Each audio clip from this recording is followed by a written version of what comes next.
this comment here by John Bolton really expresses kind of what the elite group in Washington, regardless of their political background, seem to be thinking. This is not a Hamas war against Israel.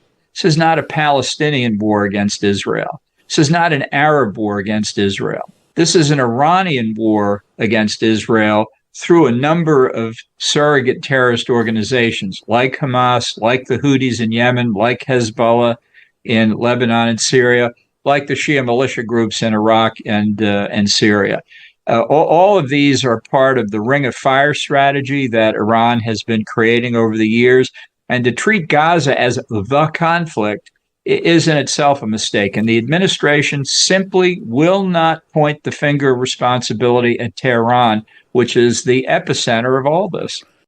So it's like a ring of fire, the whole area. We need to get into a war everywhere. Definitely keep all of our troops in Iraq and in Syria and everywhere else in the Middle East and expand. Clearly, he wants to go into Iran, where he's just been hanging for that for a long time. He's expressing a viewpoint that many of his colleagues, as you point out, inside the Beltway have shared for a long time.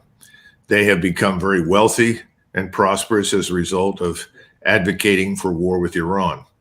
Mr. Bolton became the national security advisor for President Reagan at the insistence of Sheldon Adelson. And Sheldon Adelson, of course, was a strident advocate for war with Iran. We had Senator McCain, who's Norman Podhoretz, who was his national security advisor, if you will, who talked about waking up every morning and praying every night that we would be at war with Iran. This is the same old trope. Nothing has changed. Iran, contrary to popular belief, is not behind everything. There are many, many forces operating in the region that have little or nothing to do with Iran. In fact, some of the most dangerous forces like ISIS were actually targeted against Iran and against Shiites inside Iraq and Syria. I think this is an old problem. It's not going to go away because these people are extremely well funded. Mr. Bolton is a millionaire, and he didn't make that money in business.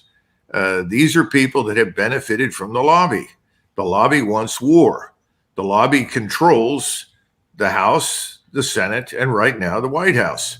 You heard President Biden repeat over and over and over again, whatever I do, I'm not going to, under any circumstances, cut off Israel from munitions and supply and support and money. Well, if you're not going to do that, nothing is going to change in Gaza, and that's what everybody tells him. He knows that. This is a simple fact of life.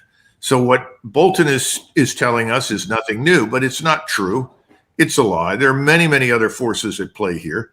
And our interest today is the same interest that we have always had in the region, which is stability and prosperity.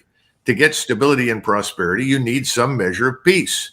We're not supporting any efforts to create peace. We're supporting efforts to cultivate wider war, and we're going to get it. When Ramadan ends, I would say all bets are off after the 9th and 10th of April. We're going to see people coalesce into new organizations, and actions will be taken. It takes time for people in any region to come together to do anything, particularly in the Muslim world, but miraculously, this is happening. And I think it's unfortunate because it doesn't need to. We could stop it.